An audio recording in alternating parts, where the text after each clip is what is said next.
As they progressed, they passed several clusters of screamers gorging themselves on the corpses of fallen prisoners. Content with their feeding, they ignored Serti and Akmotesh, and Serti now realized why the convicts fought among themselves. Each slain inmate bought time for the one still living. "No! No!" A prisoner lay on the ground before a fast-approaching white. Entrails festooned the horror's clavicles and rib cage, and its jaws gnashed as it approached, screaming, preparing to feed. "Abomination, the flesh of man is no food for thee, who must, by the law of Anubis, dine only upon dust," Akmotesh exclaimed, holding Serti's ankh before him. Thus rebuked, the screamer shrank from the spells and words of the chemish priest, allowing the prisoner time to get to his feet. As the screamer recoiled, Akmotesh advanced until he was close enough to place the ankh on the creature's head and send it to a final and complete death. "Thank you, your grace," said the prisoner. He was thin-lipped, with deep lines on his face that made him look much older than the rest of his body appeared. "Let me join you and offer what help I can." "I know you," interrupted Serti. "You're Thoteb II, the famed hitman." "The one and only, though I can't murder what's already dead. And even if I could, those days are behind me now. I just want to live out the rest of my days in peace." "Then stay with us," Akmotesh said hastily as he continued on. Together, the three fled down the halls of the prison, past skirmishing prisoners and feasting screamers. Along the way, Thoteb paused to pick up a discarded khopesh before scrambling to rejoin his allies. At Serti's direction, they rounded a corner and found themselves face to face with an approaching band of screamers who, from the look of the flesh and guts hanging off their bones, had just recently finished a repast, and were now hungry for more. Akmotesh held the ankh before him and recited his spells, this time addressing all three of the screamers. Only one of them seemed fazed by the priest's words, however. The others continued their approach. "You men do what you need to do," Thoteb said, striding purposefully in front of Akmotesh and Serti. "I'll try to keep these gentlemen occupied in the meantime." With that, the infamous contract killer approached the revenants and rained a series of savage blows on their skeletal frames. Though they staggered under the force of the attacks, their bony, gore-covered bodies refused to yield under the assault, and they fought back with clutching skeletal claws. Thoteb II, however, had many years' experience as an assassin by his side, and deftly evaded their greedy grasps. Akmotesh, meanwhile, continued to advance upon the third screamer, at length placing his ankh in contact with its skull. Just as it fell apart, one of the white's cohort seemed to realize the danger the priest posed. It turned to address this new, greater threat, and Akmotesh no sooner finished his exorcism when he narrowly avoided the rake of its bloody claw. Quickly, Serti, emboldened by Thoteb's courage, intervened, vigorously striking at the screeching ghast. Akmotesh used this opportunity to focus his spells on it, giving Serti the chance to aid Thoteb, who had suddenly lost his weapon to the nerveless iron grip of his foe. As Akmotesh concentrated his efforts on banishing one of the screamers, the one with whom Thoteb and Serti were engaged cast Thoteb's requisitioned sword to the ground. Now weaponless, the rogue was forced to withdraw, and Serti was left as its sole attacker. The young guard battered the lunging skeleton with adrenaline-fueled blows, but even these weren't enough to totally stop the onslaught of the ghoul, and soon he found his arm caught in its clutches. Its skull yawned wide as its jagged, blood-stained teeth took a chunk out of Serti's arm. The Nassan guard screamed as he watched the flesh pull away in sinewy strings. Meanwhile, Thoteb had recovered his lost weapon and renewed his onslaught. Though the screamer tried its best to ignore the buffeting blows and continue its feast, it was forced to acknowledge the hitman's strikes. Still holding Serti's bleeding arm in one claw, it swiveled around, taking a sword strike full-on on its bony face. Akmotesh completed his exorcism, sending the second of the screamers to its final rest. Quickly, he called out to the remaining one in his resonating, commanding voice. The only one of the three left, it had no choice but to heed the priest's commands. Like the others before it, it shrunk under the castigation of the death priest, and, after some time being reprimanded and rebuked by his spells, likewise crumbled to the ground. Serti cradled his bleeding arm in his hand. It was an intense pain the likes of which he had never known before, and he wondered if he would ever be able to use that arm again. "I can heal you," Akmotesh reassured him, "but first we must find my trappings. Steel yourself, my son." Serti tried his best to do as instructed and led the party on. The archives were close, and they encountered no more resistance save for a bronze panel before the door.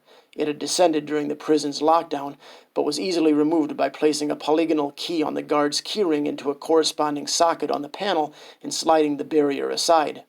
He stumbled into the chamber with his chest of scrolls, went to the wall, and clumsily used his blade to remove the brick as he had seen Atenhotep do earlier that day. With Serti unable to totally move the wall segment in his weakened state, Akmotesh took over, pulling it away to reveal the store of confiscated goods. The guard leaned, exhausted, against the wall as the priest hurried inside. Initially ignoring his armaments, Akmotesh instead went for a small pouch, which he hastily opened and rummaged in, producing from within a series of small vials and jars, as well as a roll of linen. "Give me your arm," he said to Serti, who placed the blood-covered and ragged appendage in the priest's open hand. Akmotesh opened the vials, applying a variety of unguents and herbs to the wound, some of which burned, others which soothed, all while softly uttering incantations and words of healing. He finished the ritual by binding the wound in linen and drawing the symbol of the Ankh upon it in sacred ashes. Incredibly, the pain began to subside almost immediately, and, while it was still somewhat painful, Serti now felt as though he could function normally. Now Akmotesh approached the rest of his regalia. A breastplate, bracers, and greaves existed among the panoply, but he ignored these, most likely in the essence of time. Instead, he took up a large bronze Ankh amulet and slipped it over his head. He followed this with a jackal head helm, and, when it rested securely on the priest's skull, for a moment Serti felt as though he were really in the presence of Anubis himself. Once thus adorned, Akmotesh took up the great curved sword. "Now, let us silence the screamers forever," he said. With Serti and Thotheb in tow, Akmotesh walked out of the archives and once more through the prison halls. As he did, a pair of screamers approached, lurching eagerly down the hallway when they spotted new prey. Like a great scythe, the blade of Akmotesh swept down upon them, falling on the bones of one with a loud crunch. Its blade, anointed with sacred oils and inscribed with powerful spells, severed the foul magic that bound the wraith's skeletal bodies together. Fragments of bloody bone flew through the air as the ghast's body yielded under the crushing weight of the blade, and many of its bones dislodged from their joints to clatter to the ground. Akmotesh stepped back to distance himself from an attack by the second skeleton as he finished off the first with a sweeping return strike. What remained of its body crumbled under the blow, leaving only its ally remaining.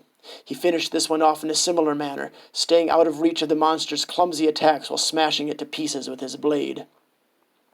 Akmotesh III strode through Sumenkhet prison, using the great hieroglyphic blade Soul Thresher to smash and shatter the bones of the hungry and vengeful wraiths that rampaged through its halls. Most of them were preoccupied with feasting on the flesh of men, not realizing their imminent doom until it came descending upon them with the bronze head of a jackal, wielding steel which swept like an iron zephyr and scattering their bones as though they were wind-blown seeds.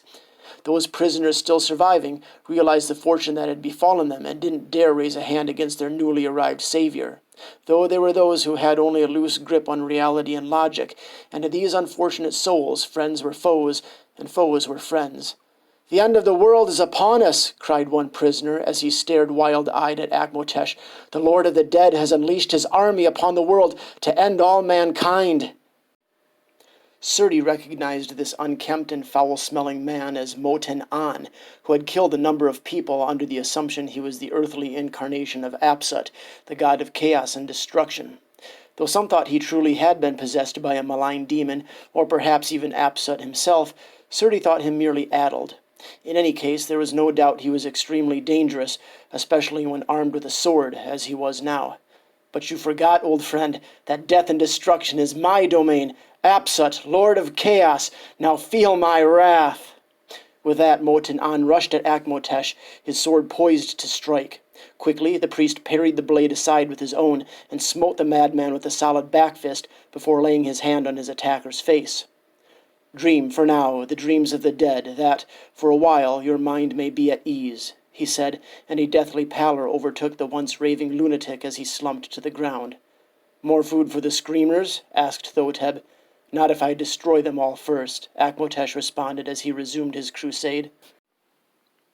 At length, the screams of the damned, the clang of steel, and the shouts of horror and agony dwindled as Akmotesh III, champion of Anubis, brought order to the chaos in Sumenkhet prison. "I'm beginning to think we might live through this after all," said Thotheb in amazement. "Let's not relish our victory just yet," Akmotesh said grimly. What do you mean? The undead sometimes have the lamentable ability to spawn others of their kind. What do you mean? Thoteb repeated. Sometimes undeath can spread like a plague, and when those who refuse to die kill another, that one rises to join them. No sooner had the priest spoken these words when one of the mangled corpses, the leftovers of a screamer's meal, began to stir. A bloody ribcage reached out an arm stripped of flesh to grasp a dismembered leg. Serti watched in horror as the hand slowly moved to rearticulate the leg's bloody epicondyle to its pelvis. Meanwhile, another mangled corpse rose from the ground on shaky legs as it reattached a missing arm to its clavicle. This one was almost completely skeletal, having had most of the meat gnawed off its bones by the ravenous screamers, yet fresh blood coated the majority of its gaunt frame.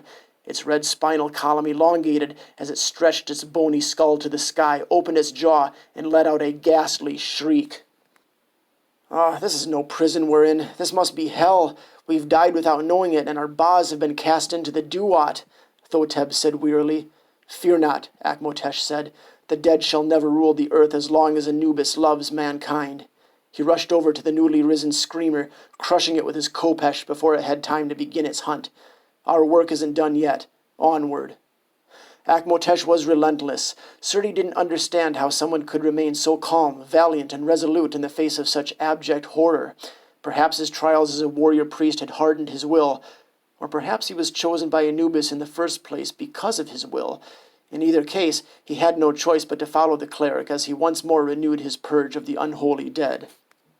All about them, the devoured bodies of the prisoners rose from the ground, blood dripping from their bones as though they had been drenched by a crimson rain.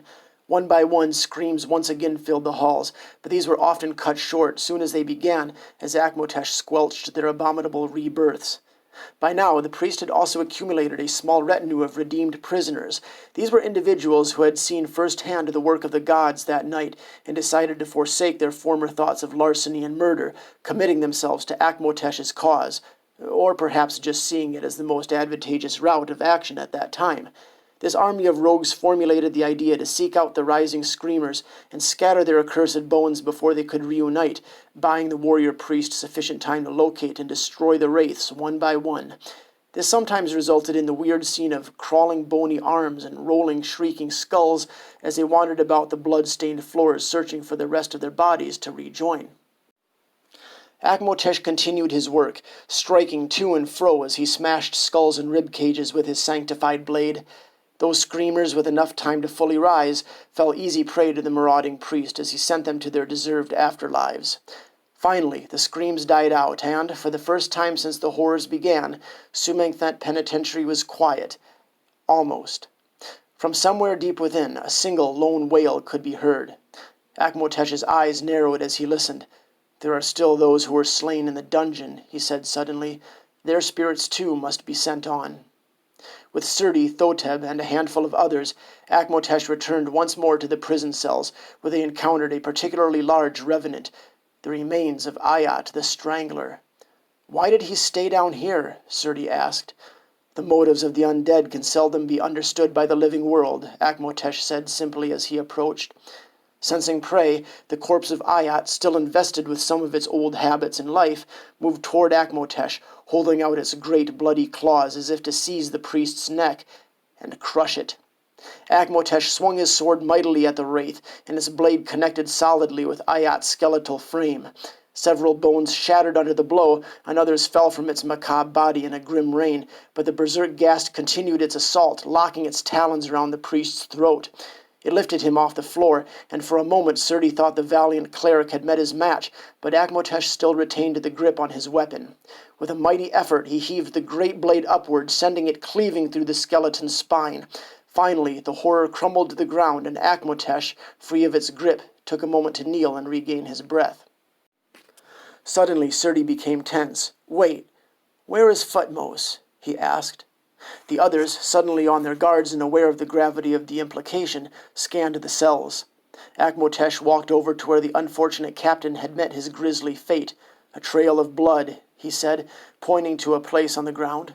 A gory line led from the spot, down the hall, and to the wall wherein lay the secret passage that had led Akmotesh and Serti to the archives earlier. "He must be somewhere in the walls," Serti said, abandoning any attempt at secrecy. The walls, said Thoteb. Another of this place's damnable secrets? Serti nodded dismissively. But then why can't we hear him? Maybe he wants to be quiet, the assassin suggested. If so, let him stay in there for the time being, said Akmotesh. It's too dangerous to go in after him. While poison darts would likely have little effect on the undead, it would make things very hazardous for us. In the meantime, let's attend to another menace. What became of Ron Teftes? Thoteb's voice dripped with contempt. The bastard had the only set of keys and used it to lock himself and a few of his allies in the armory. To the armory, then, said Akmotesh dourly.